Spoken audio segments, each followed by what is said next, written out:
하나님 말씀 보겠습니다. 하나님 말씀은 시편 100편입니다. 하나님의 말씀은 시편 100편 1절부터 5절까지 읽겠습니다. 온 땅이여 여호와께 즐거운 찬송을 부를지어다. 기쁨으로 여호와를 섬기며 노래하면서 그의 앞에 나아갈지어다.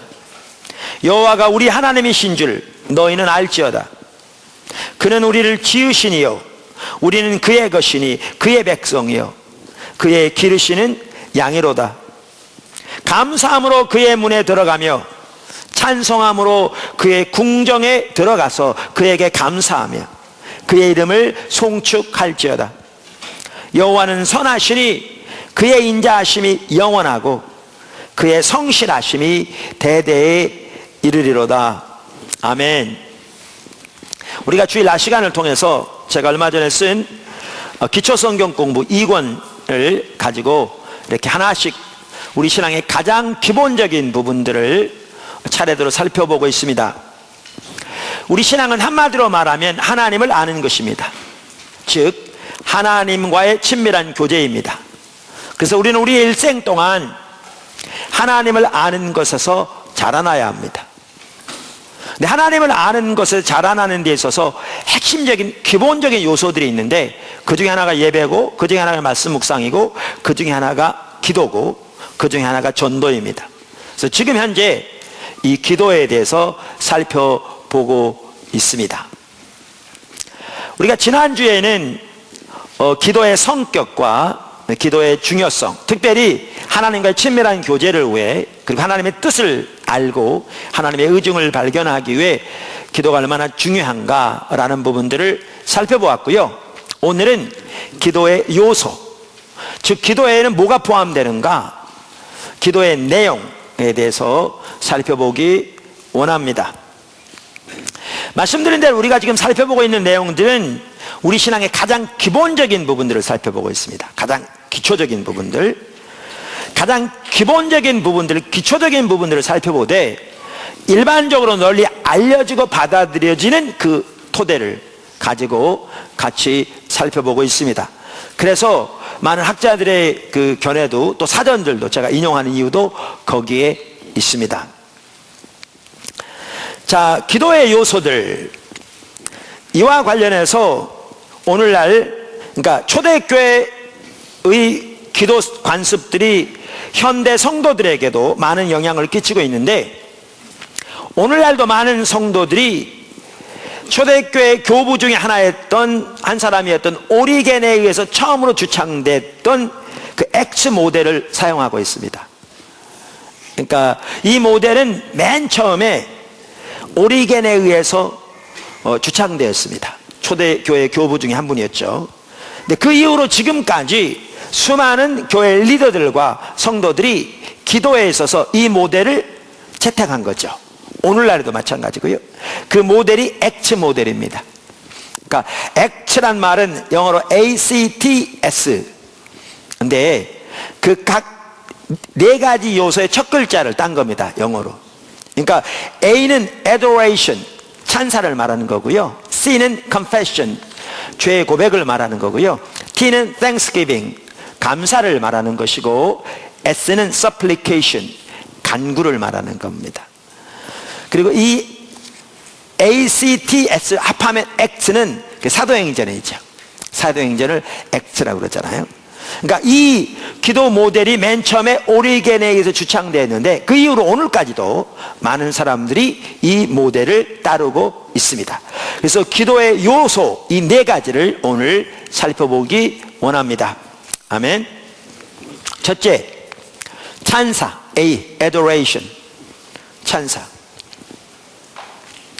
자, 시편 100편은 우리가 하나님께 나아갈 때 어떻게 나가라고 말하고 있습니까?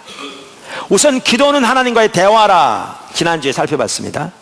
그래서 기도는 하나님께 나아가는 것입니다. 그런데 하나님께 어떻게 나가라고 시편 100편은 말하고 있습니까? 찬사로 나가라고 말하고 있습니다. 1절 2절 다시 한번 보시죠. 온 땅이여 여호와께 즐거운 찬송을 부를지어다. 기쁨으로 여호와를 섬기며 예배하며 노래하면서 그의 앞에 나아갈지어다. 이렇게 말하고 있죠. 그러니까 사실 찬양과 말씀과 기도는 항상 같이 갑니다. 우리가 이미 다윗의 삶에서도 보았듯이 하나님을 구하여 나가되 찬양과 기도와 말씀은 같이 가는 거죠. 밀접한 관련이 있습니다. 그래서 우리가 하나님과의 정기적인 만남의 시간이 필수라고 그랬잖아요. 그러면서 그 만남의 시간과 관련해서 예수님께로부터 우리가 배울 수 있다. 그래서 우선적으로 정기적으로 충분한 시간을 한적한 곳에서 하나님과의 만남의 시간을 가져야 한다 그랬는데, 이렇게 우선적으로 정기적으로 충분한 시간을 한적한 곳에서 하나님과의 만남의 시간을 갖되 어떻게 만남의 시간을 갖느냐? 찬양과 말씀과 기도를 통해서 만남의 시간을 갖는 겁니다. 막 이게 같이 가죠. 할렐루야. 그래서 우리는 하나님께 기도로 나아갈 때 가장 먼저 찬사로 나가야 합니다. 하나님을 찬양함으로 나가야 합니다. 우리는 기도하면 뭐에 익숙하냐면 우리의 당면한 필요와 문제와 세상에서의 나의 목표와 목적을 왜 그저 줄기차게 주시옵소서 주시옵소서 주시옵소서라고 구하여 나가는 것을 기도라고 생각합니다. 근데 그건 성경이 말하는 기도가 아닙니다. 오늘 그 부분을 정확하게 살펴볼 겁니다. 우리는 하나님께 나아갈 때 무엇보다 말씀드린 대로 하나님을 예배함으로, 다시 말해서 하나님께 찬양과 경배를 드림으로 나가는 것이 중요합니다. 아까 말씀드린 주세요 주세요 주세요로 요약되어지는 그러한 자세를 가지고는 하나님과 친밀한 교제가 가능하지 않습니다.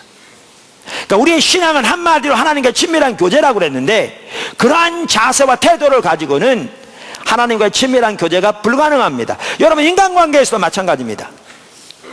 아무리 가까운 부부 사이라도, 아무리 가까운 부모와 자식 사이라도 만날 때마다 내 필요와 내 목적을 위해 그저 상대방의 도움만을 줄기차게 구하는 자세로 나간다면 그 관계가 어떻게 성립되겠습니까? 아무리 가까운 사이라도 올바로 될 수가 없죠. 그래서 그러한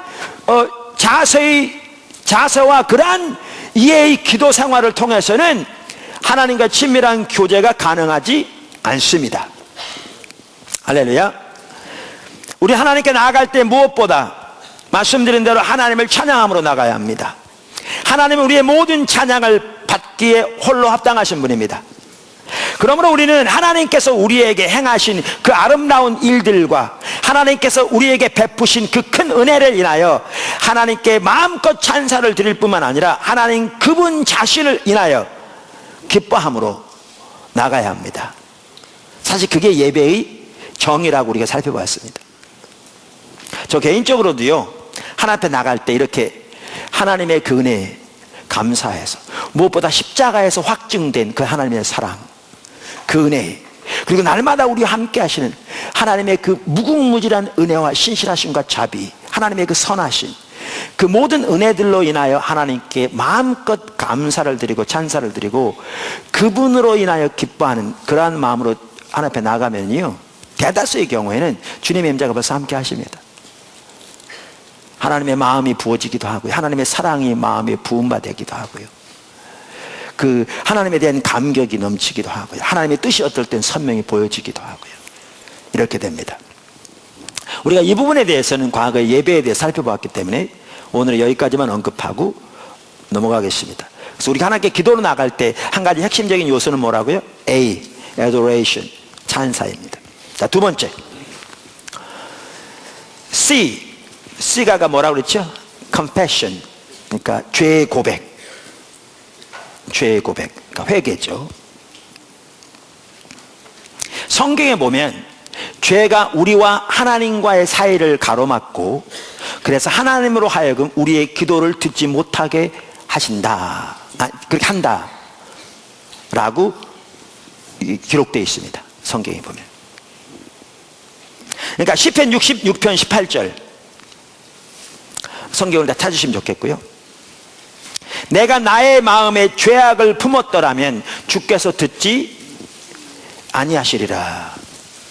이사야서 1장 15절, 너희가 손을 펼 때 내가 내 눈을 너희에게서 가리고 너희가 많이 기도할지라도 내가 듣지 아니하리니 이는 너희의 손에 피가 가득함이라. 이사야서 59장 2절, 오직 너희 죄악이 너희와 너희 하나님 사이를 갈라놓았고 너희 죄가 그의 얼굴을 가리어서 너희에게서 듣지 않으시게 함이니라. 그러니까 이러한 구절들, 그 외에도 여러 구절들을 보면 우리의 죄가 우리와 하나님 사이를 갈라놓는다 이렇게 말하고 있고요, 우리의 죄가 하나님 얼굴을 가린다 이렇게 되어 있고요, 그래서 우리의 죄가 하나님으로 하여금 우리의 기도를 듣지 못하게 한다 이렇게 말하고 있습니다. 그러므로 우리는 하나님께 기도로 나아갈 때 거기에 반드시 같이 가야 할 한 가지 요소가 뭐냐? 우리의 죄를 고백함으로 나가야 합니다. 우리의 죄를 회개함으로 나가야 합니다. 할렐루야. 기도의 요소 중에 하나로 우리의 죄를 고백하는 것이 매우 중요한 것임을 보여주는 대표적인 성경 구절 중에 하나가 어느 구절이냐? 시편 51편입니다. 여러분 잘 아시다시피 시편 51편은 다윗이 자기의 충실한 신하인 우리아의 아내 밧세바를 범하고 그 죄를 감추기 위해 우리아를 결국 전쟁이 가장 극심한 대로 몰아넣고 시켜서 다른 군사들을 빼게 함으로써 거기서 죽임을 당하게 하는, 다시 말하면 살인한 그런 죄를 지은 다음에 그의 죄를 하나님께 회개하면서 지은 시편입니다. 시편 51편 하면 보십시오. 1절부터 성경이 이렇게 말합니다. 하나님이여 주의 인자를 따라 내게 은혜를 베푸시며 주의 많은 긍휼을 따라 내 죄악을 지어주소서. 나의 죄악을 맑게 씻으시며 나의 죄를 깨끗이 제하소서. 무릇 나는 내 죄과를 아오니 내 죄가 항상 내 앞에 있나이다. 지금 뭐 함으로 나갑니까? 회개함으로 나갑니다. 고백함으로 나갑니다. 그러면 4절 이렇게 말합니다. 내가 주께만 범죄하여 주의 목전에 악을 행하였사오니. 여러분 이게 무슨 말입니까? 이 말은 다윗이 사람에게는 범죄 안 했다는 말입니까? 오늘날 예수 믿는 사람 중에서 어떤 사람은 사람들 앞에 죄를 범해놓고 이 구절을 잘못 이해해서 난 하나님께만 범죄했어 라고 상대방에 대해서는 얼굴에 완전히 뭐를 씌운 것처럼, 그러니까 철면피적인 자세를 가지고 있는 사람들도 더러 있습니다. 이 말은 다윗이 사람에게는 죄를 범하지 않았다는 말이 아닙니다. 다윗은 사람에게 죄를 범했습니다. 밧세바를 간음한 거요, 가장 먼저 그의 남편에게 큰 죄를 범한 거죠. 남의 아내를 뺏은 거잖아요. 그리고 어떻게 보면 밧세바에게도 죄를 범한 겁니다. 뭐냐면 왕의 지위를 이용해서 그렇게 했기 때문에. 나중에 우리아를 죽인 거요, 사람에게 한 겁니다. 뿐만 아니라 보십시오. 우리아가 죽어서 그것으로 인해서 우리아의 부모라든가 그의 형제들이 당했을 그 슬픔과 그 아픔 생각해 보십시오. 그 죄요, 사람에게 대한 겁니다. 그럼 이 말은 무슨 말입니까? 다윗이 지은 죄가 당연히 사람에게 대한 것이지만 우리가 지은 죄는 사람에게 대한 것이기에 앞서 하나님께 대한 거라는 겁니다. 이게 매우 중요한 이해입니다.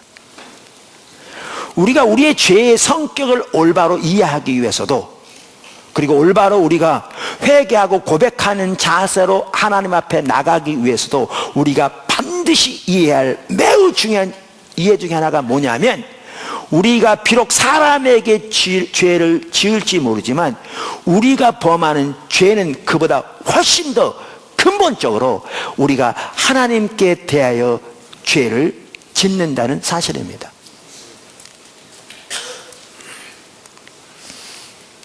우리가 우리의 죄를 하나님께 대하여 짓는다는 사실을 근본적으로 이해한다면 이 죄의 그 속성도, 그 무서움도, 그리고 그것이 하나님 앞에서 어떠한 것인지도 우리는 보다 근본적으로 알게 될 것입니다. 지금 다시 그렇게 말하고 있는 겁니다.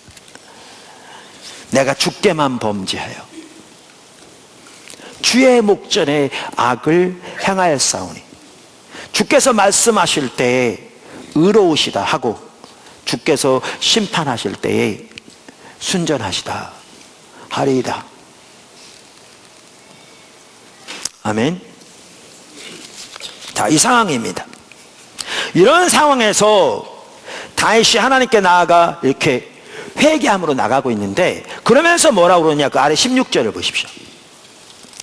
주께서 제사를 기뻐하지 아니하시나니 그렇지 아니하면 내가 드렸을 것이라 주는 번제를 기뻐하지 아니하시나이다. 이 구절도 우리는 성경 전체를 그 문맥에서 보아야 되는데, 하나님이 번제와 제사를 기뻐하지 않는다는 말이 아닙니다. 어떤 사람이 이 구절을 읽고 봐라, 어차피 하나님은 번제와 제사를 기뻐하지 않지 않냐, 그러니까 번제와 제사는 드릴 필요가 없어, 그렇게 말한다면 잘못된 것이죠. 물론 구약시대는 번제와 제사를 드리고 오늘날에는 짐승을 잡아 드리는 번제와 제사는 더 이상 드리지 않죠. 그러나 이 구절을 토대로 오늘날 우리가 다른 어떠한 의식들을 하지 않는다고 말한다면 잘못된 거죠. 그럼 이 구절은 뭡니까? 이 구절은 이겁니다.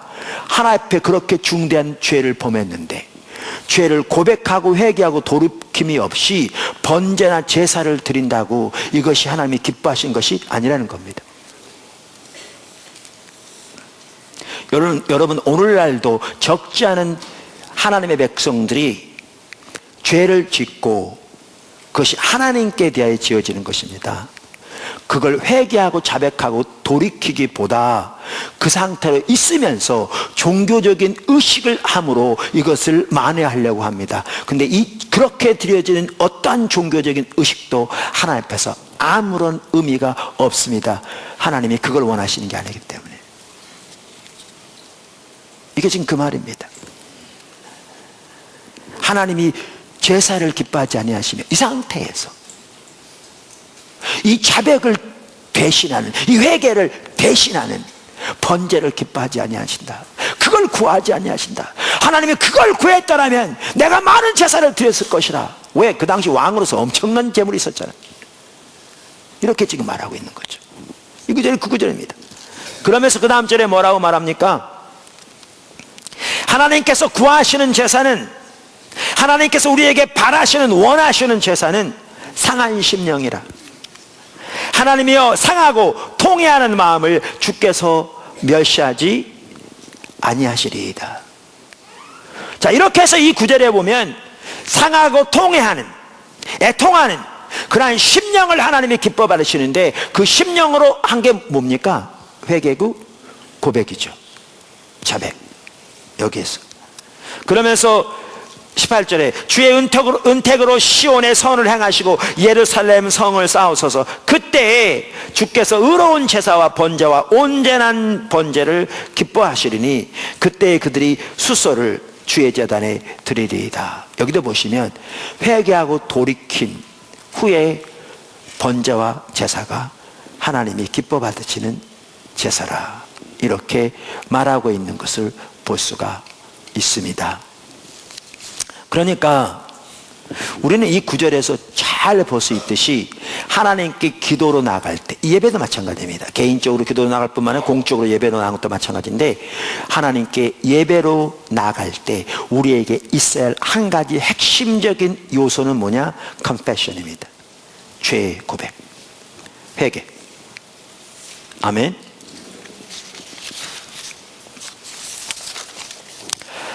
이와 관련해서 우리가 볼 수 있는 신약의 좋은 구절이 요한일서에 있습니다. 요한일서에 있습니다.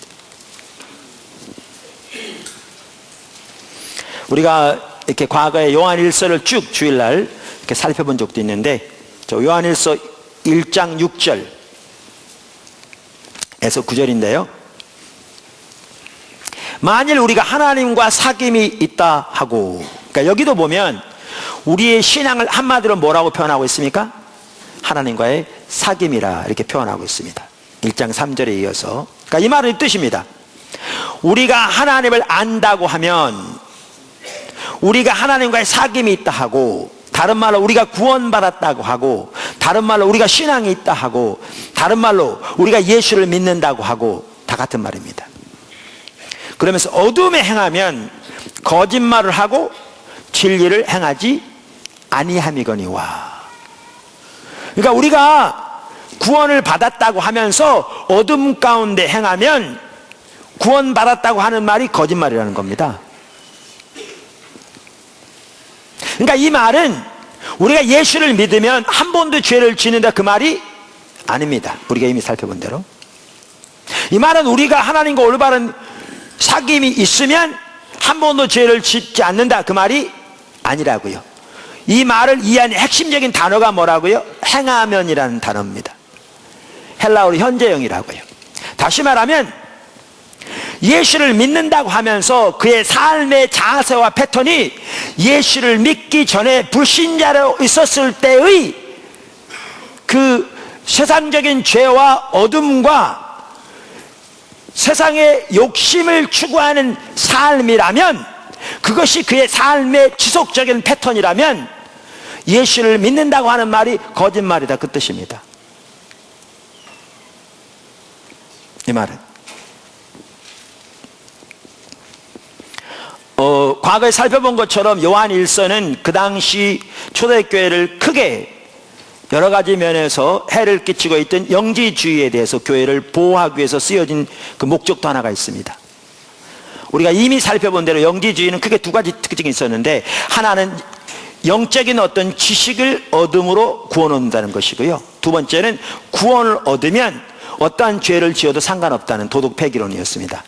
그 두 가지 특징에 있어서 정확하게 오늘날 신천지와 비슷합니다. 그러면 사도 요한이 하는 말이 그 말입니다. 하나님과의 사귐이 있다 하고, 하나님을 안다고 하고, 하나님의 백성이라고 하면서 그 삶의 패턴이 불신자 시절처럼 죄의 삶의 패턴이라면 그것은 하나님을 안다는 말이 거짓말이다, 그 말입니다. 7절, 그가 빛 가운데 계신 것 같이 우리도 그가 빛 가운데 행하면 우리가 서로 사귐이 있고, 그의 아들 예수의 피가 우리를 모든 죄에서 깨끗하게 하실 것이요. 그래서 여기에 보면 우리가 예수님과의 진정한 관계 가운데 있다면 우리에게 반드시 그 열매들이 나타나야 하는데, 그 열매 중에 하나는 거룩한 삶이요, 순종하는 삶이요, 사랑하는 삶이라, 이것을 요한일서가 반복적으로 말하고 있는데, 지금 그 중에 하나 거룩한 삶의 열매가 나타나야 하는 것을 말하고 있죠. 그러면서 8절 보십시오. 만일 우리가 죄가 없다고 말하면 스스로 속이고 진리가 우리 속에 있지 아니할 것이요. 이걸 보아도 뭘 할 수가 있는가 하면, 아까 읽은 6절이 우리가 예수를 믿으면 그 뒤로 한 번도 죄를 짓지 않는다, 그 말이 아닌 걸 볼 수 있습니다. 바로 다음 절에 우리는 죄를 지을 수 있습니다. 때로는 반복적으로 넘어질 수 있습니다. 예수를 믿어도. 그런 의미에서 제가 듣기로는 구원파 같은 경우에는 우리가 예수를 한번 믿으면 과거, 현재, 미래의 모든 죄를 용서받기 때문에 우리는 더 이상 회개할 필요가 없다고 가르친다고 들었는데, 그건 정확하게 틀린 말입니다. 이 구절을 보시면 잘못된 겁니다. 만일 우리가 죄가 없다고 말하면 그건 스스로 속이는 것이고 하나님의 진리가 그 속에 있지 않다. 그러면서 하신 말씀이 이 말입니다. 하신 말씀이, 만일 우리가 우리 죄를 자백하면 그는 미쁘시고 의로우사 우리 죄를 사하시며 우리를 모든 불의에서 깨끗하게 하실 것이요. 할렐루야. 여기 하나님의 성품 중에 두 가지가 나옵니다. 하나는 미쁘시다, 이 말은 신실하시다, 그 말입니다. 신실하신다는 말은 하나님이 약속하신 것은 반드시 지키시는 분이라, 그 말입니다. 그러니까 하나님이 약속하셨는데 그 약속하신 조건이 다 성취되었음에도 불구하고 하나님이 그 약속을 지키시지 않는다면 하나님은 더 이상 하나님이 아닙니다.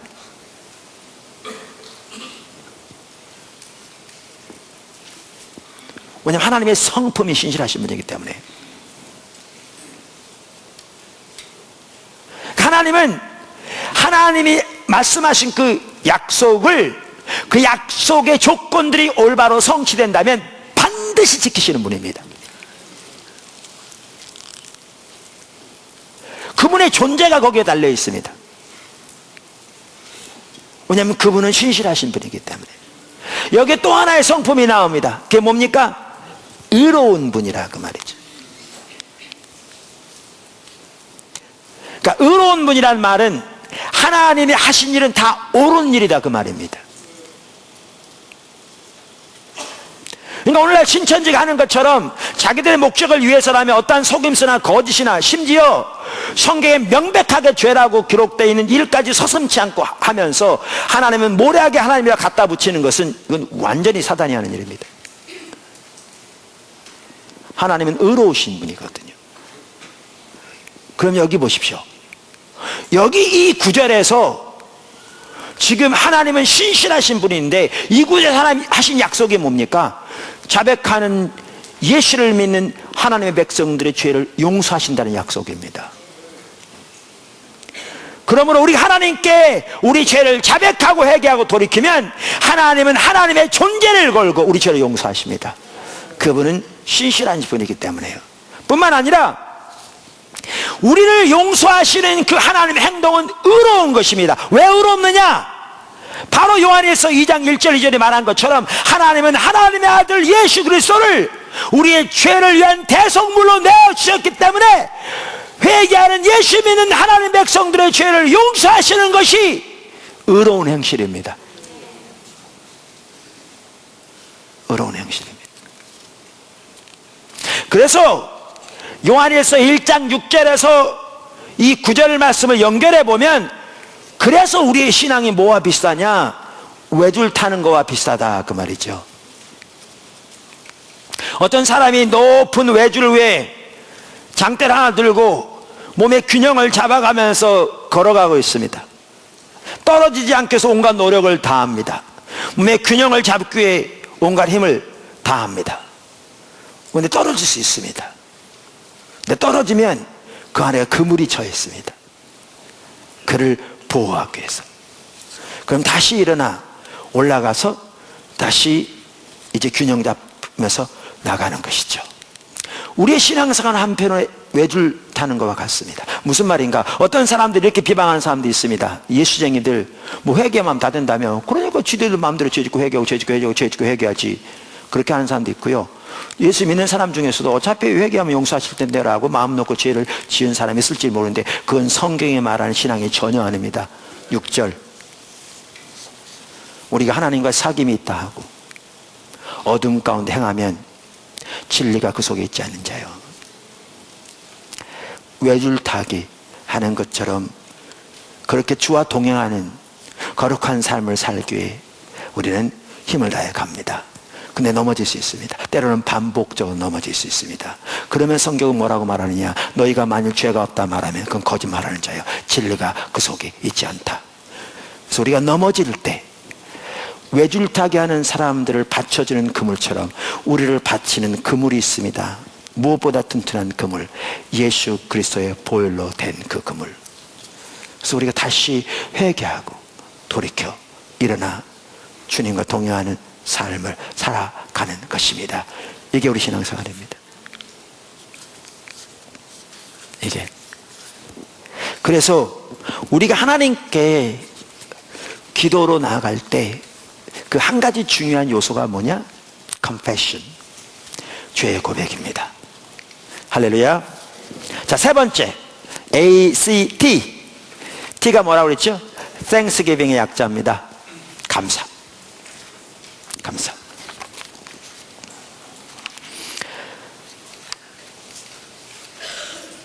시편 95편 2절을 보아도 우리가 하나님께 나아갈 때 우리에게 반드시 있어야 할 핵심적인 요소 중에 하나로 뭘 들고 있느냐?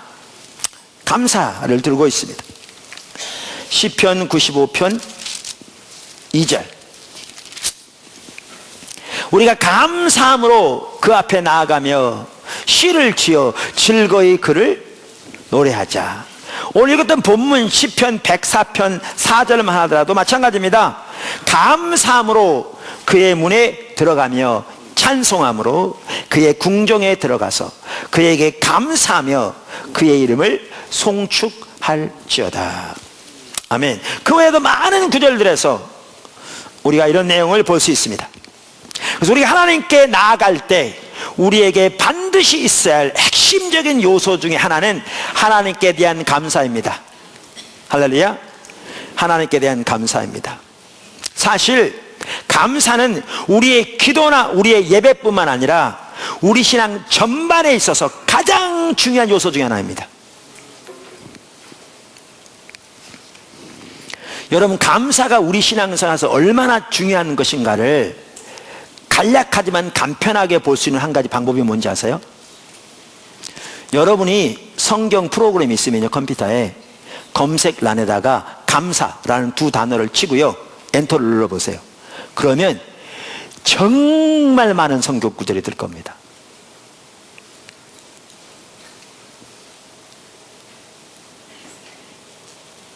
성경에 가장 많이 나오는 단어 중에 하나가 뭐냐? 감사라는 단어입니다. 그만큼 감사는 우리 신앙 전체에 있어서 가장 중요한 요소 중에 하나입니다. 단순한 우리의 기도나 예배뿐만 아니라. 사실 우리가 이 시간에 감사에 대해서 살펴볼 수 없습니다. 감사에 살펴볼 내용들이 너무너무 많죠. 그러니까 성경 주제별을 사전을 보아도요, 감사에 대한 주제만 하더라도 수없이 많이 다루고 있습니다. 왜? 성경이 그만큼 감사에 대해서 많이 말하고 있거든요. 그래서 제가 감사에 대해서 몇 가지만 간략하게 그냥 읽어보겠습니다.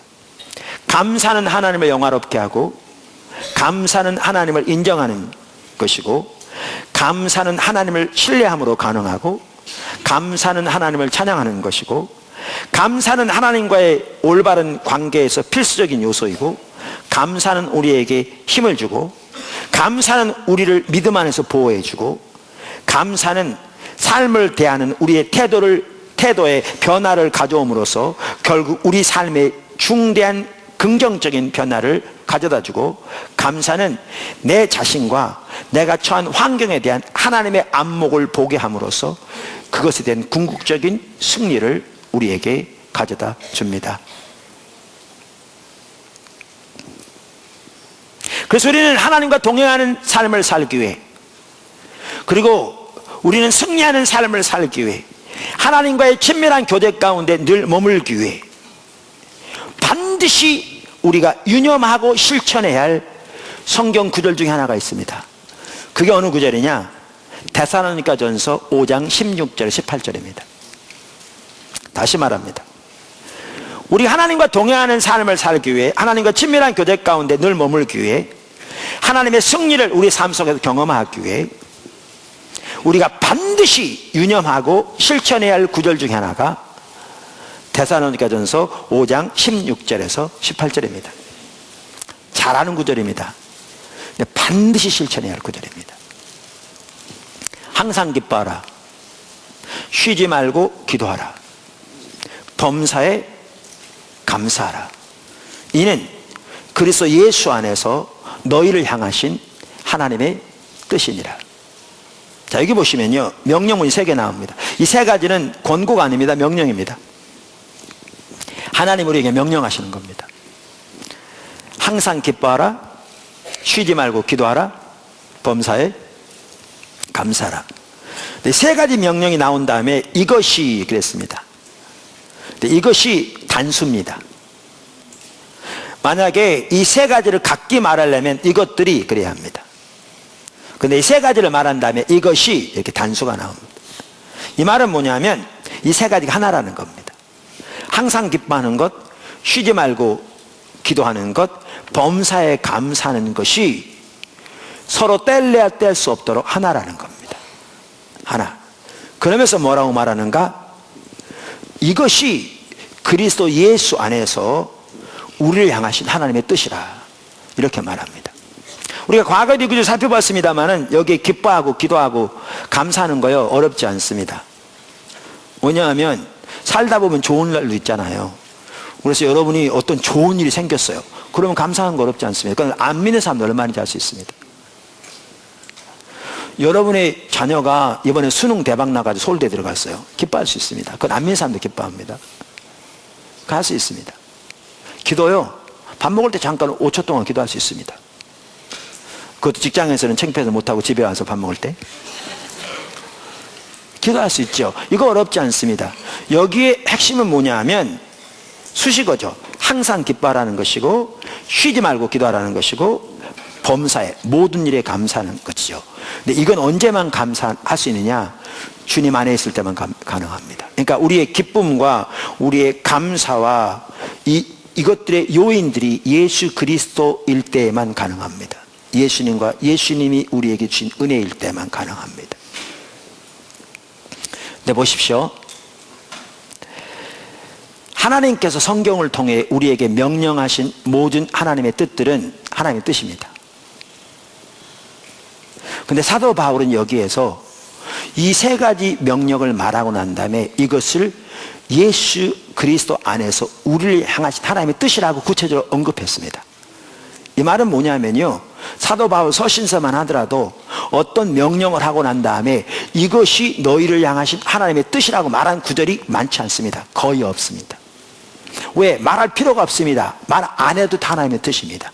근데 여기에는 구체적으로 그것이 언급되어 있습니다. 왜 언급되느냐? 그만큼 중요하기 때문에 그렇습니다. 여러분, 예수를 믿는데 삶에 활력이 없습니까? 예수 믿는 삶에 기쁨이 없습니까? 예수를 믿긴 한데 여러분의 환경과 문제에 치여서 여러분은 디프레스 되어 있습니까? 어떤 사람은 우울증에도 걸려 있을 수 있는데 우울증 걸려 있습니까? 하나님에 대한 감격이 여러분에게 사라졌습니까? 여러분이 교회에서 봉사할지라도 의무감에서 나오는 것이고 섬기는 기쁨이 사라졌습니까? 간단합니다. 여기 이 구절들 해보십시오. 해보세요.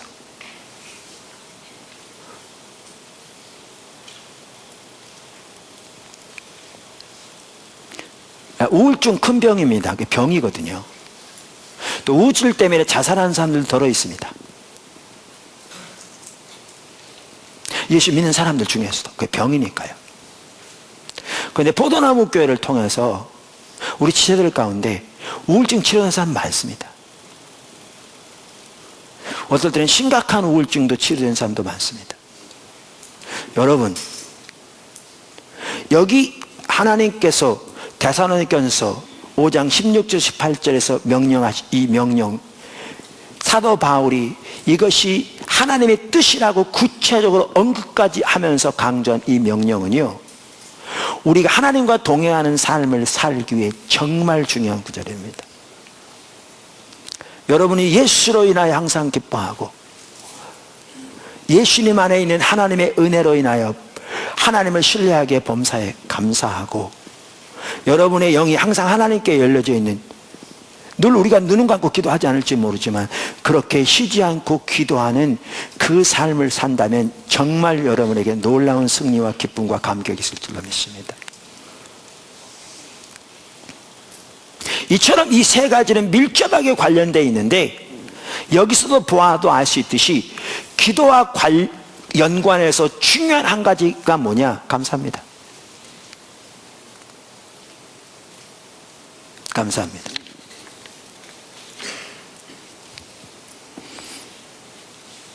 그래서 빌립보서 4장 6절 7절 이렇게 말합니다. 아무것도 염려하지 말고 다만 모든 일에 기도와 간구로 너희 구할 것을 감사함으로 하나님께 구하라. 그리하면 모든 지각에 뛰어난 하나님의 평강이 그리스도 예수 안에서 너희의 마음과 생각을 지키시리라. 어제도 제가 1시 타임에 기도회를 인도하는데 어제 비가 많이 오고 그랬는데도 꽤 많은 분들이 나와서 같이 주님 앞에 기도하는데 정말 하나님께서 함께 하신 좋은 시간이었습니다.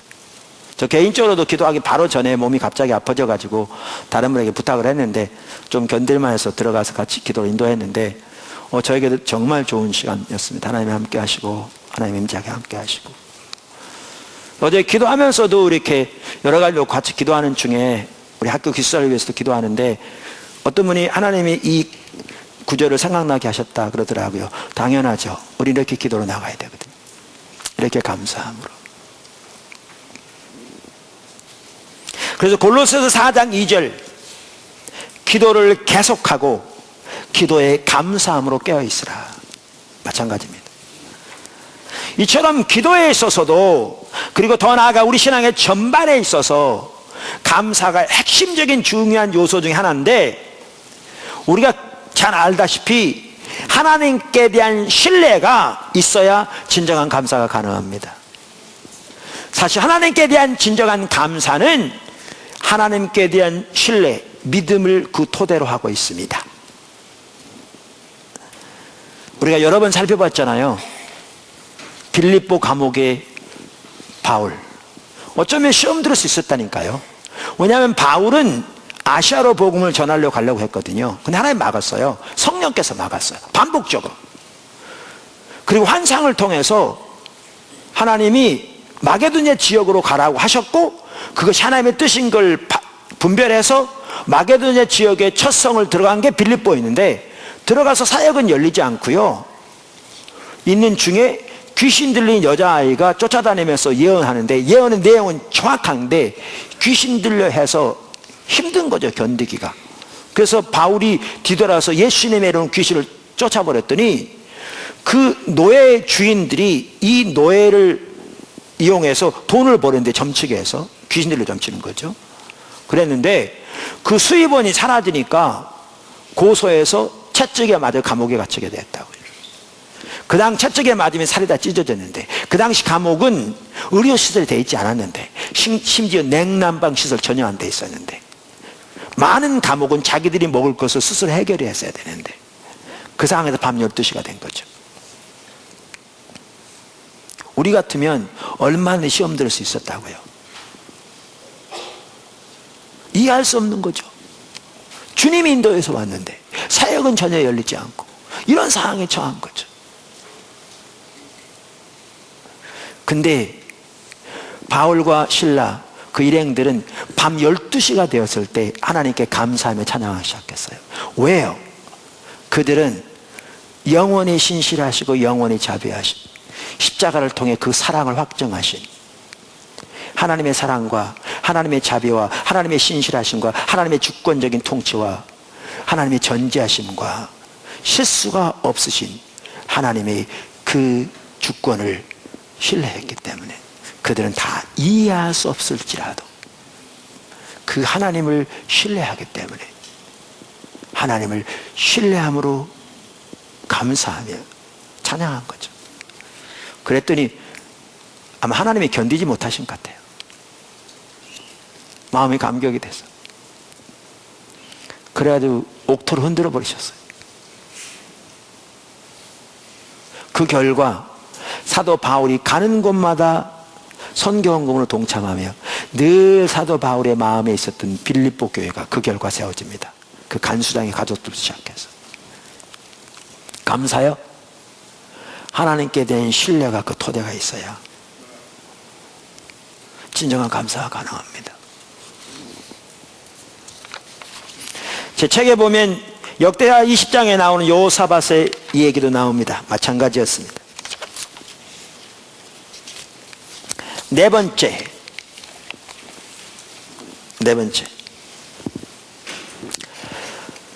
아까 마지막으로 ACTS, S가 뭐라고 그랬죠? 예, supplication, 간구라 그 말입니다. 그러니까 우리의 기도에는 간구의 요소가 분명히 있습니다.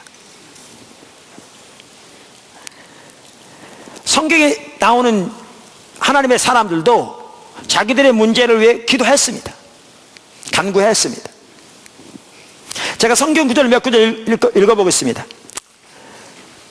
시편 5편 1절에서 3절 여호와여 나의 말에 귀를 기울이사 나의 심정을 헤아려 주소서. 나의 왕 나의 하나님이여, 내가 부르짖는 소리를 들으소서. 내가 주께 기도하나이다. 여호와여, 아침에 주께서 나의 소리를 들으시리니 아침에 내가 주께 기도하고 바라리이다. 예레미야 29장 12절 13절. 너희가 내게 부르짖으며 내게 와서 기도하면 내가 너희들의 기도를 들을 것이요, 너희가 온 마음으로 나를 구하면 나를 찾을 것이요, 나를 만나리라. 히브리서 4장 16절. 그러므로 우리는 긍휼하심을 받고 때를 따라 돕는 은혜를 얻기 위하여 은혜의 보좌 앞에 담대히 나아갈 것이니라. 아멘. 간구의 요소가 있습니다. 저는 그런데 이 간구의 요소를 그 내용에 따라 크게 세 가지로 요약할 수 있다고 생각합니다. 성경을 보면.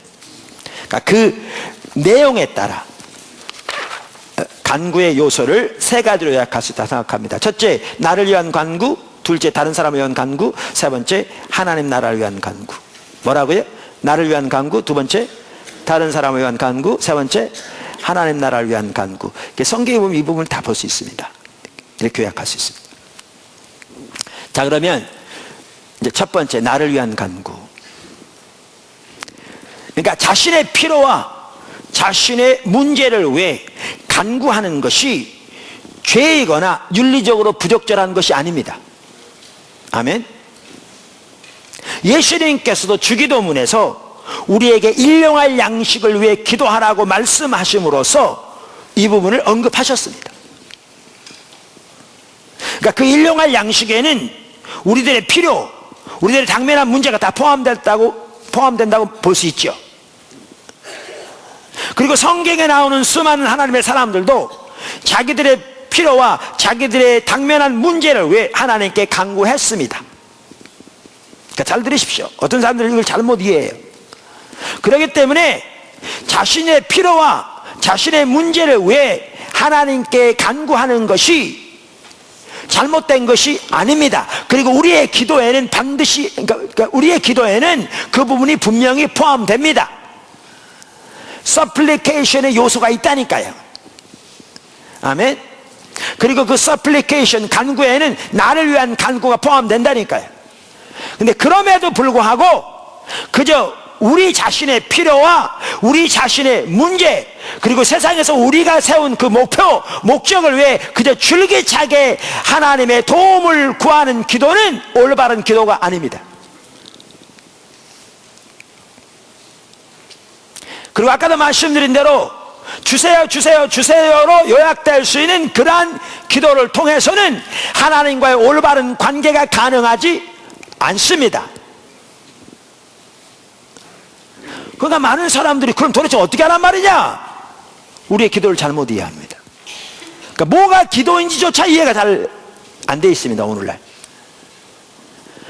대다수의 사람들은 아까도 말씀드린 대로 자기 필요와 목적과 문제를 위해 그저 주세요 주세요 주세요라고 기도하는 것을 우리의 기도라고 생각하는 거죠. 심지어 더 나아가 그러한 문제를 해결해 주시도록 하나님 앞에 공을 쌓는 것으로 우리의 기도를 이해하죠. 완전히 타락한 율법주의.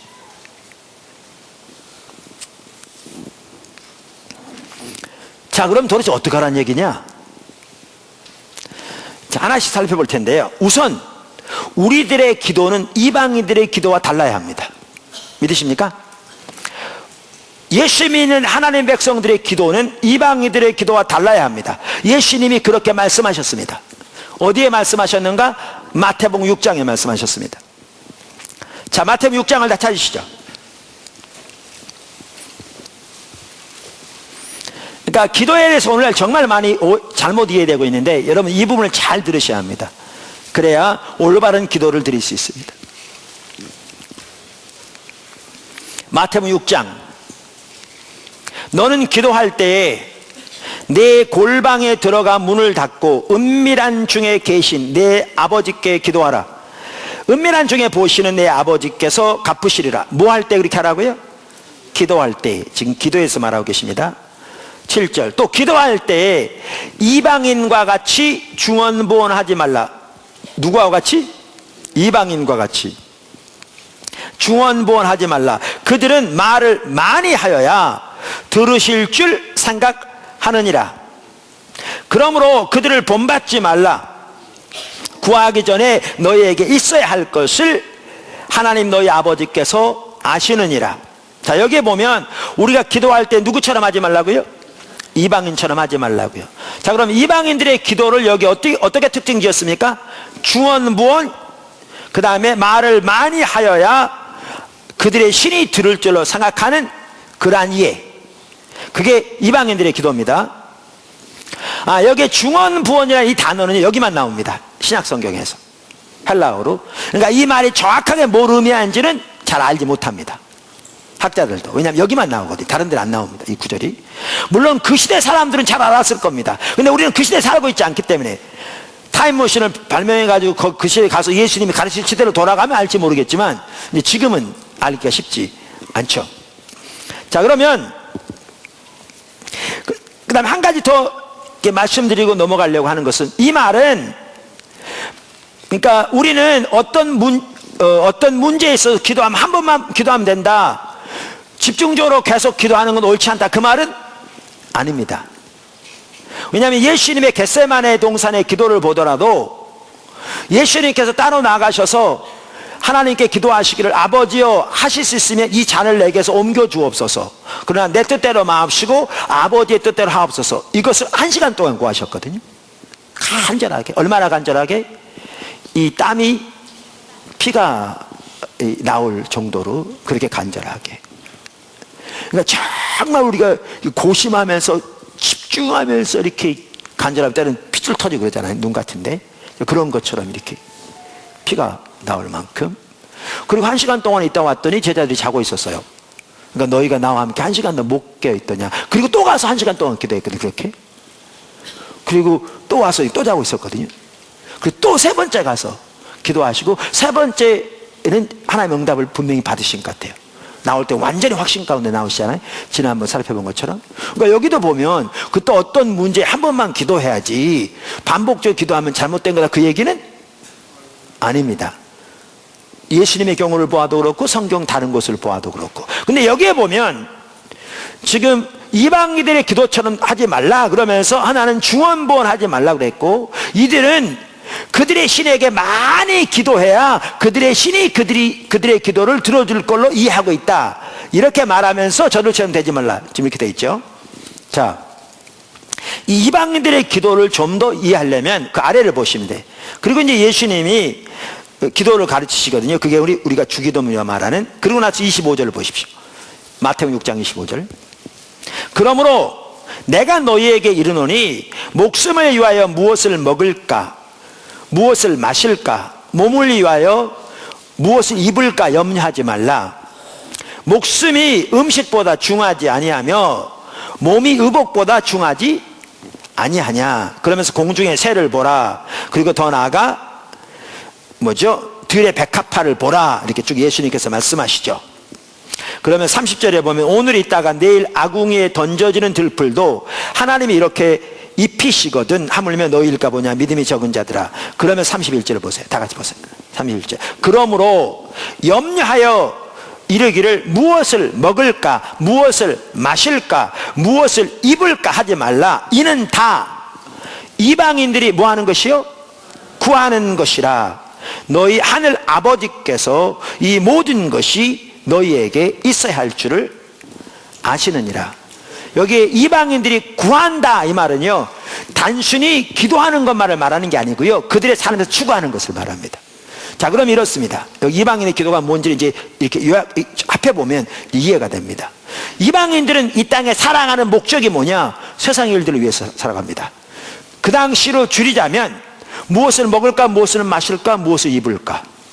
오늘날 똑같습니다. 오늘날 살만 하니까 먹는 먹거리 문제가 안 될지 모르지만요, 무엇을 먹을까, 마실까, 입을까로 요약되어지는 세상의 일들을 위해 살아갑니다. 보다 좋은 집, 보다 좋은 차, 보다 좋은 직업, 보다 많은 돈, 보다 높은 지.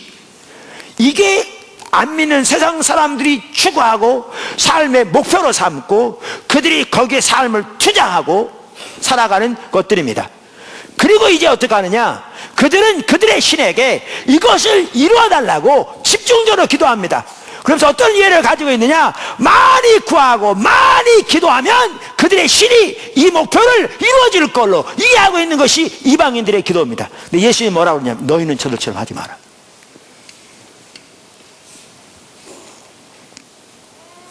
근데 안타까운 일이 뭔지 아세요? 오늘날 너무나 많은 성도들이 정확하게 여기서 예수님이 하지 말라고 하는 그 이방인들의 기도와 똑같은 삶과 똑같은 기도 생활을 하고 있습니다.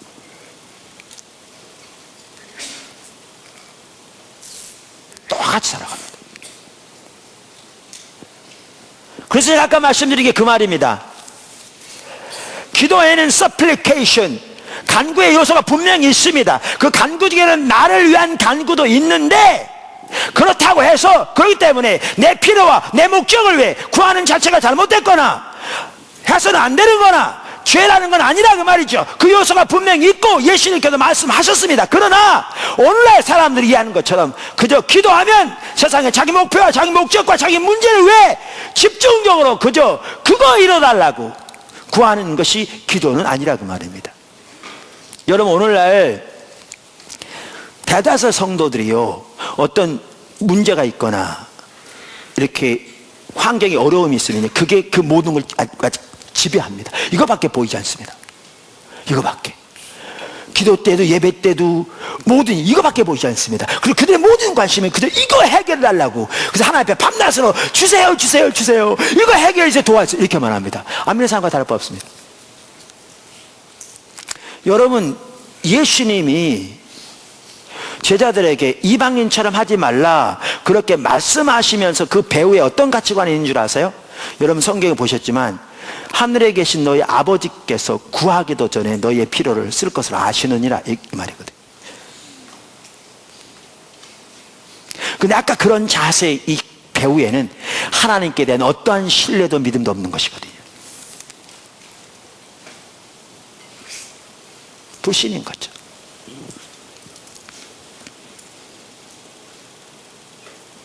그러면서 성경에 뭐라고 말하고 있는가? 마태복음 6장 34절, 아주 중요한 구절이죠. 그런즉 너희는 먼저 그의 나라와 그의 의를 구하라. 그리하면 이 모든 것을 너희에게 더하시리라.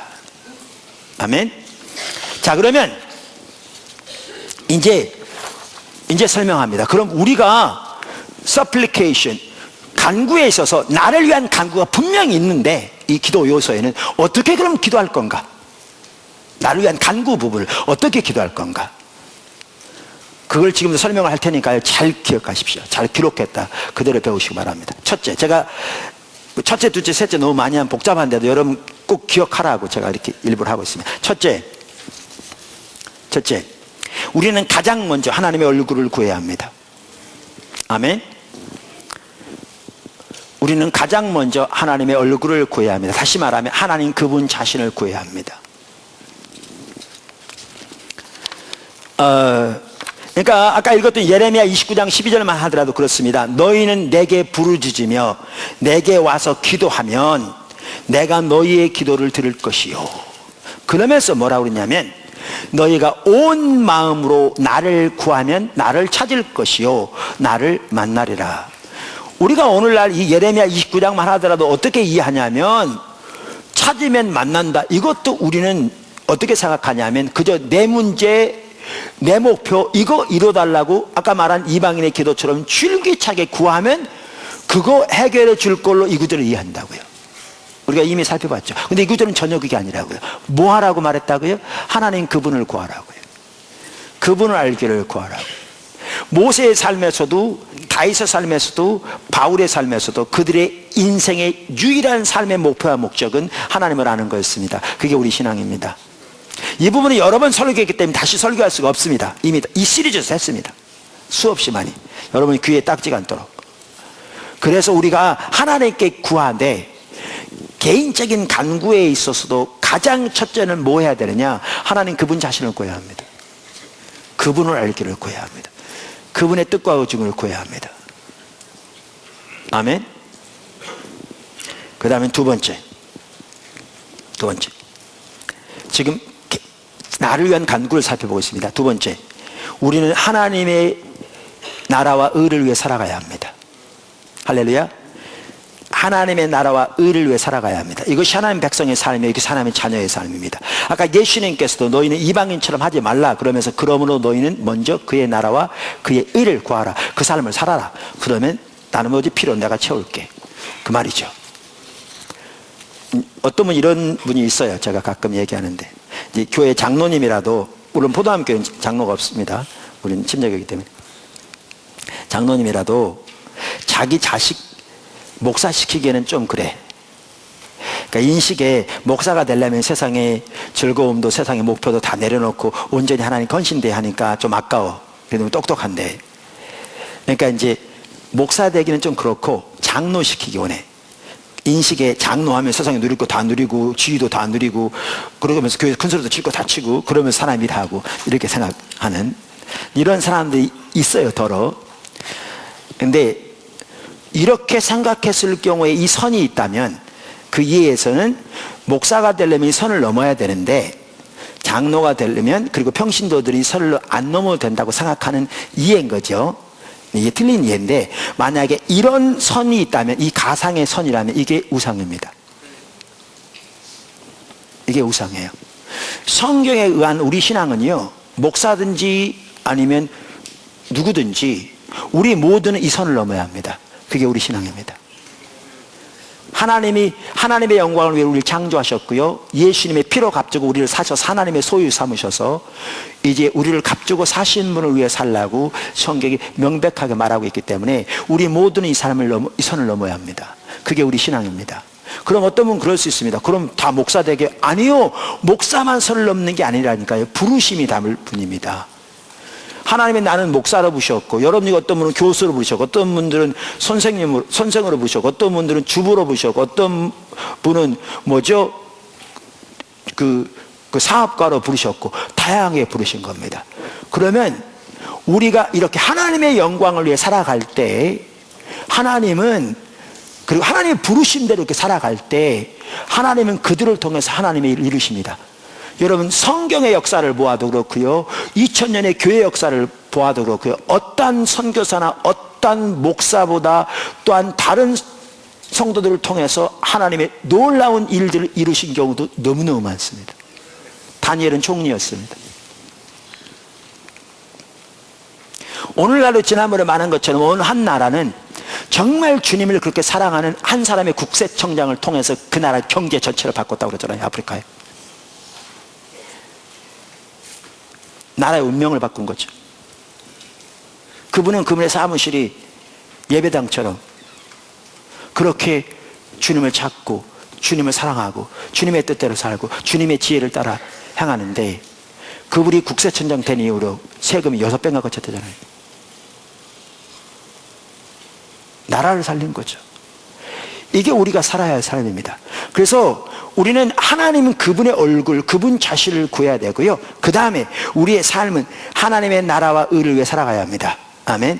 이렇게 살아가면요, 우리의 대다수의 필요는 우리가 구하기 전에 하나님 채우십니다. 예수님이 그렇게 약속하셨습니다. 하나님이 그렇게 약속하셨습니다. 대다수의 필요는 구하기 전에 채우십니다. 그리고 그러한 사람의 삶 속에 하나님의 놀라운 살아계신 생명의 역사가 넘칠 것입니다. 저 개인적으로요, 사실 저와 제 가정의 필요 거의 대부분은 저희가 구하기도 전에 채우십니다. 어떤 생각만 해도 채우십니다. 그럼 어떤 분은 그럴 수 있어요. 아이고, 교회가 이 정도 컸으니까 그러겠지. 아니요, 제 말 그 말은 아닙니다. 지금만이 아니고요, 개척교회에서 교회가 매우 작았을 때도 그랬습니다.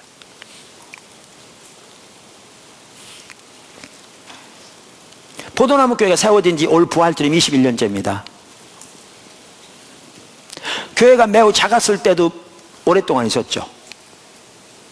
교회에서 매년 예산을, 그때 계셨던 분 여기 다 계시니까 예산을 세우는데요, 성도들이 세웠습니다.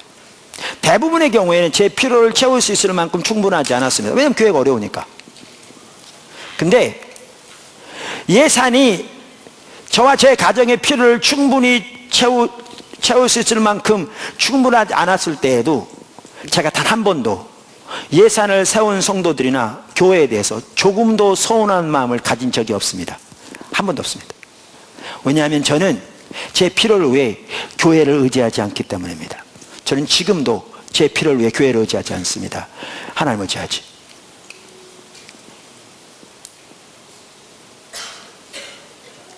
재미있는 사실은요, 이걸 그렇게 비유할 수 있을지 모르지만 이스라엘 백성들이 광야 생활할 때는 하나님 만나를 먹이셨거든요. 근데 이스라엘 백성들이 가나안 땅 들어가니까 만나가 그쳤어요. 근데 거기에 비유할 수 있을지 모르지만 포도나무 교회가 작았을 때는요, 저의 거의 대부분의 필요는 외부에 있는 성도들을 통해 채우셨어요. 제 옷까지, 제 먹을 것까지, 때로는 제 보약까지도. 근데 교회가 자라나서 포도나무 교회가 목회자의 필요를 채울 수 있는 그러한 여건이 되니까 그 외부의 도움이 끊기더라고요. 가나안 땅 들어왔는지. 물론 외부를 통해서 제 필요가 채워질 때에도 저희가 이런 필요가 있다고 성도들에게 말한 적이 없습니다. 그건 구걸하는 행위죠.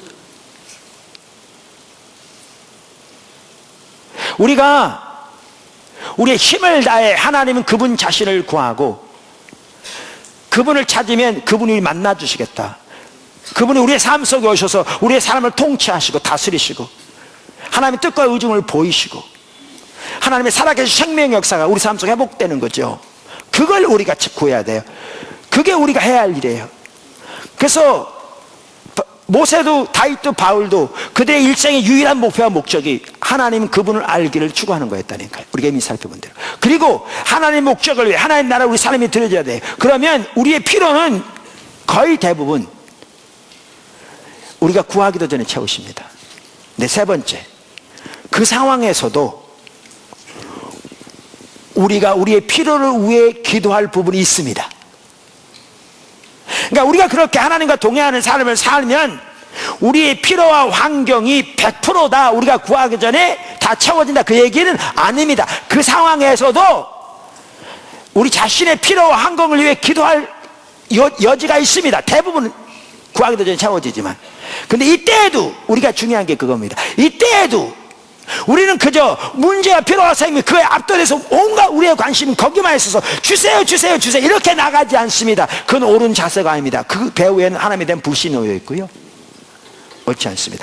이때에도 구할 필요가 있는데 어떻게 구함으로 나가야 되느냐? 잘 들으시라니까요. 이렇게 나가는 겁니다. 이때에도. 그때 또 첫 번째, 두 번째, 세 번째 합니다. 이해하도록. 첫째 어떻게 나가느냐? 이때에도 우리는 하나님의 예배함으로 나가야 합니다. 아까 누구처럼? 바울처럼 빌립보 감옥에. 왜? 그분을 신뢰하기 때문에.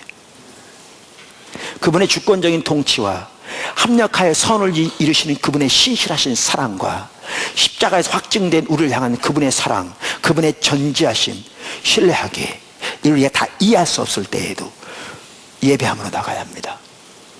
이 자세가 너무너무 중요합니다. 이래야 올바로 됩니다. 예배함으로 나갑니다. 두 번째, 잘 들으십시오. 우리가 하나님의 인도를 따라왔는데 왜 이런 일이 우리에게 생기는지, 우리의 삶에 조정할 부분은 무엇이 있는지, 그렇게 하나님 앞에 구하여 나가야 합니다. 이 말이 뭔 말이냐면요, 아까 하나님 그분 자신을 구하며 주님의 뜻을 따라 우리 삶이 드려지고 우리가 삶에서 그분과 동행하는 삶을 살되 우리가 우리 마음대로 사는 것이 아니라 하나님의 인도를 따라 순종하는 삶을 살아야 한다고요. 이게 우리 신앙이죠. 이렇게 살아갔는데도 대부분의 필요는 미리 채우시지만 어떤 때는 기도할 때가 있다고요. 그럼 이때에도 하나님께 예배함으로 나아가서, 그럼 우리가 주님의 인도를 따라 왔는데 왜 이런 일이 우리 가운데 일어났는지, 우리가 돌이켜야 할 부분은 뭔지 있는지, 이걸 통해서 우리의 삶이 조정할 부분이 뭐가 있는지 그렇게 하나님을 구해서 나가야 한다고요. 너무너무 중요한 얘기입니다. 그리고 여기에 같은 같은 맥락인데 또 구할 게 있습니다. 그게 뭐냐 하면 이 당면한 문제를 그러면 어떻게 하나님이 해결하기 원하시는지 그 하나님의 길을 구해서 나가는 겁니다.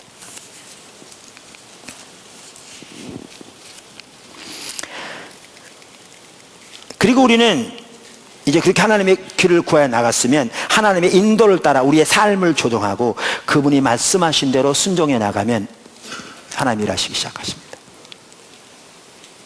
이해하셨죠? 제가 지금부터 설명을 드리겠습니다. 그러니까 예를 들겠습니다.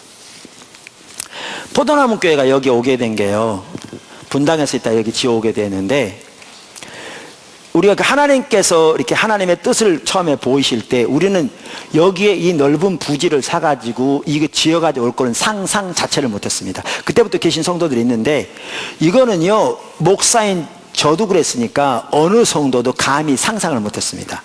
교회가 그렇게 크지 않았거든요. 근데 어떤 일이 있었냐면, 참고로 포도나무 교회 세워질 때부터 지금까지 우리는 한 번도 목사 생각도 해본 게 없습니다.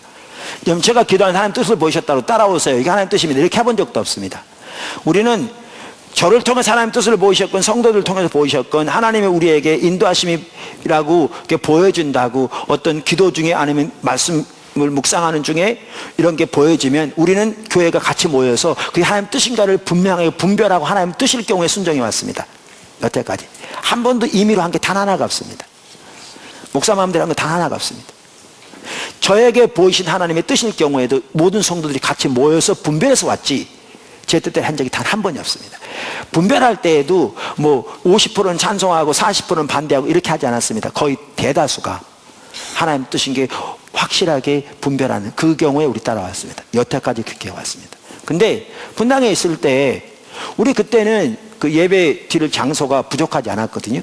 그런데 하나님께서 어떤 하나님의 뜻을 보이시면서 넓은 장소를 구하라고 하셨습니다. 줄이기 위해서. 그래서 그 당시 있던 장소가 한 150평 됐는데요, 실평수로. 거기에서 얼마 안 떨어진 곳에 실평수 한 300평 되는, 그 2배 되는, 이미 수퍼를 하다가 부도가 난 그 회사에서 그거를 우리가 경매로 나온 거를 받았습니다. 그래서 여기를 본당으로 쓰고 이게 꽉 찰 정도면 이제 건물을 지어 나가야 되니까 그렇게 하고 여기는 교육관과 기도할 수 있는 공간을 할 수 있도록 이렇게 했습니다. 분명히 주님의 인도를 따라갔습니다. 근데 경매를 다 받아서 일부 은행 융자도 받고 그래가지고 이제 그 아래에 인테리어 공사를 시작했는데요, 그 아파트에 있는 주민들이, 그 동 대표들이 종교적인 이유로 상가에 교회가 들어오는 걸 반대하기 위해서, 왜냐하면 저 만나 직접 우리한테 그렇게 얘기했으니까, 반대하는 이유로 집집마다 다니며 사인을 받았습니다. 그래가지고 그럼 기독교인들이 있을 거잖아요.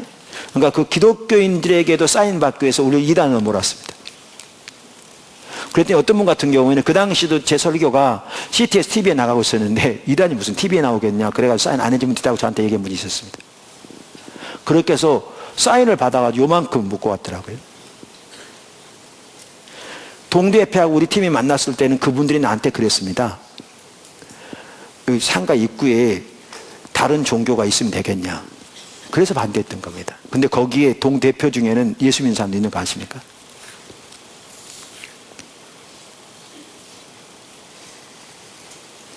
어찌됐든 간에 이만큼 사인을 보내는데요, 사람들마다 사인했어요. 그래가지고 저는 그 전에는 몰랐는데 그때 알게 됐습니다. 우리나라에서 이렇게 근린 상가에서 교회를 할 수 있습니다, 법적으로. 근데 제가 그때 알게 된 게 뭐냐면, 할 수 있는데 종교 용도로 바꿔야 합니다. 그걸 몰랐죠. 근데 이제 그 바꿔주는 게 어디냐면 성남시청인데, 분당도 성남시니까 시청 그 담당자에게 가서 책상을 엎어버리고 하루에 3번씩 번갈아 전화하는 거보다 안 바꿔주게, 이 팀들이. 우리는 그러면 그래서 물리적으로 충돌이 있을까봐 보안 이런 데서 찾아왔더라고요. 너한테 안 싸우실 거죠? 그래서 염려하지 말라, 우리 물리적 충돌 안 한다. 어떻게 소문을 들었는지. 정보과에서인가. 근데 우리가 그럼 어떻게 하냐면 경기도에 행정심판을 합니다. 이기게 돼 있습니다. 법적으로 되게 보장돼 있으니까. 그럼 이 명령이 내려가면 해주게 돼 있는데, 이들은 그러려면 민사소송을 준비하고 있습니다. 이기죠. 대법원까지 가도 이깁니다. 근데 하나님이 지금 그 당시에 국내외적으로 놀라운 일을 하고 계신데 몇 년 소송해 보세요. 어떻게 되겠나? 그 다음에 이기면 누구한테 손해배상 받습니까? 이렇게 되니까 앞이 캄캄하더라고요. 우리가 융자 받아서 융자금 하고요, 또 그 건물을 안 쓰더라도 관리비는 나가야 되잖아요. 넓으니까 관리비도 많이 나가는데 그 당시에는 또 몽땅 떨어 넣어도 매달 채워질까 말까 이렇게 되는데 이게 언제 끝날지 모르는 거죠. 앞이 깜깜하더라고요. 우리는 분명히 주님의 인도를 따라왔는데. 재미있는 얘기 해드리면요, 이상한 낙처는데 제가 기도만 하면 하나님이 주신 감동은 항상 똑같은 것 뿐이었어요. 아무도 너를 당할 자 없으리라. 근데 그런 상황이에요.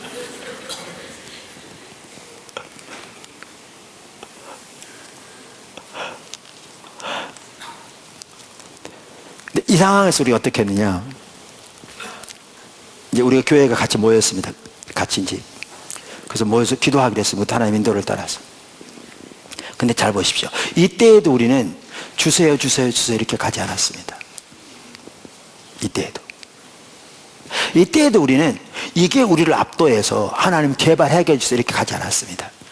그렇게 가는 게 아닙니다. 그럼 어떻게 가느냐? 이때에도 예배함으로 나갑니다. 그분의 신실하심, 그분의 주권적인 통치, 우리는 다 이해할 수 없을지 모르지만 하나님의 여전한 주권적인 통치를 신뢰하기, 실수가 없으신 그분의 신실하심을 신뢰하기 예배함으로 나갑니다. 그래서 예배하러 나가면서 어떤 자세를 가지고 나가느냐, 이 속에 하나님, 우리가 분명히 하나님의 인도를 따라 왔는데 왜 이런 일이 생겼습니까? 뭐가 문제입니까? 우리 삶에 잘못된 게 뭡니까? 돌이켜야 할 부분이 뭡니까? 이렇게 구하여 나갑니다. 그렇게 나갔더니 우리가 사역이 여기저기 확장된다고 이렇게 하나님을 찾는 거 소홀히 했던 거, 우리 높아진 자세들 뭐 들춰내시는데요, 첫날 모여서 계속 회개하고, 둘째 날 모여서 계속 회개하고, 회개만 했습니다. 우리 옳지 못한 마음의 태도들, 자세들, 높아진 생각들 등등 막 들춰내시고 깨닫게 하시고 돌이키시고 그랬는데, 하나님이 세 번째가 네 번째 날 가는데 딱 뭘 보이시냐면, 하나님께서 그들에게도 그런 기회를 주셨는데 그들이 받아들이지 않은, 뭐 이런 개인적인 해석일지 모르지만, 그러면서 다음 단계로 가라고 그러시더라고요. 그게 교회 부지를 사서 건물 짓는 거였습니다. 말씀드렸잖아요. 여기 들어올 때요, 처음에 할 때 이 건물하고 저 아래 선교수 때 건물 지었거든요. 이게 처음에 1620평인가 돼요. 앞에 도로 빼놓고도. 이 부지하고, 그때 이게 밭이었기 때문에 쌌죠. 지금도 주변이 싸지만, 이 부지하고 건물 합해서 60억 들었습니다. 융자도 많지만 그 당시에요, 우리 있던 성도들 중에 60억 원이 들을 부지와 건물을 이렇게 사서 줄 곳으로 인도한다 그러면 저부터도 아무도 따라가시는 사람이 없었습니다. 단 한 명도.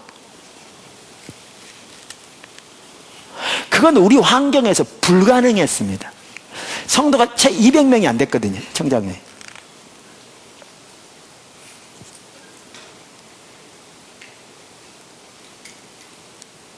처음에 그 일이 시작될 때는 150명도 안 됐어요.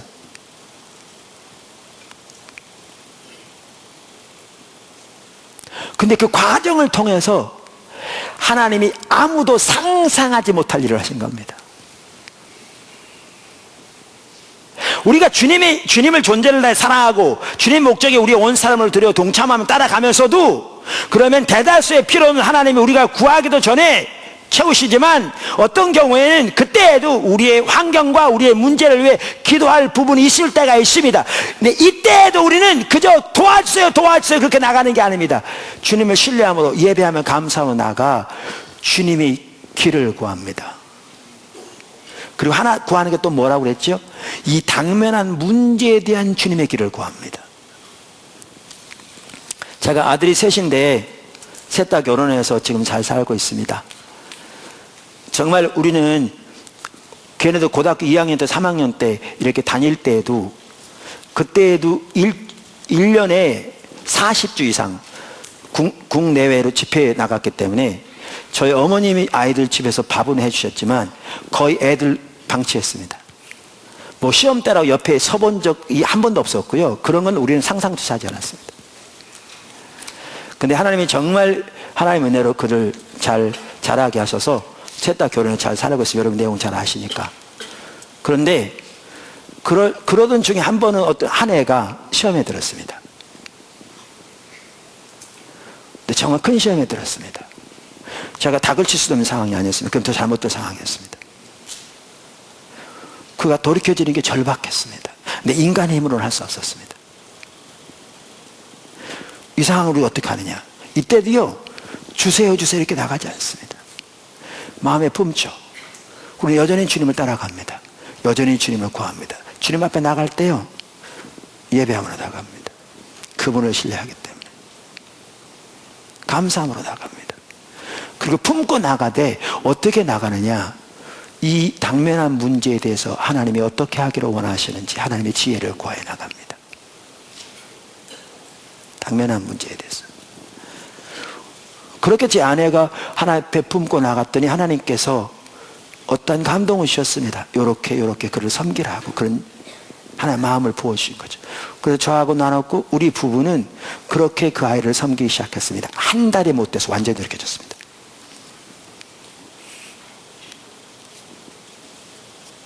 그의 일생을 위해서도 우리 가정 전체를 위해서도 너무나 소중한 일이었는데 하나님만 하실 수 있는 일을 그의 인생에서 하셨습니다. 간구의 요소가 있는데 이렇게 나가는 겁니다. 이렇게. 그게 우리의 기도입니다. 그 다음에 간구에 또 두 가지가 있다고 그랬죠. 하나는 뭐라고요? 나를 위한 간구. 두 번째는 뭐라고요? 다른 사람들을 위한 간구. 이거를 일반적으로 중보기도라고 합니다. 그 다음에 세 번째 어떤 간구가 있다고요? 하나님 나라를 위한 간구. 저는 이것을 중보기도라고 합니다. 세 번째를. 중보기도라고 부를 필요도 없는데 우리는 너무나 자기 자신의 목적과 필요를 위해서 그저 주세요를 기도라고 잘못 생각하니까 제가 이거를 중보기도라고 부른 것 뿐이죠. 근데 이 세 번째 요소는 너무나 중요한 또 요소이기 때문에 따로 살펴보려고 합니다. 오늘 기도의 요소들을 살펴보았습니다.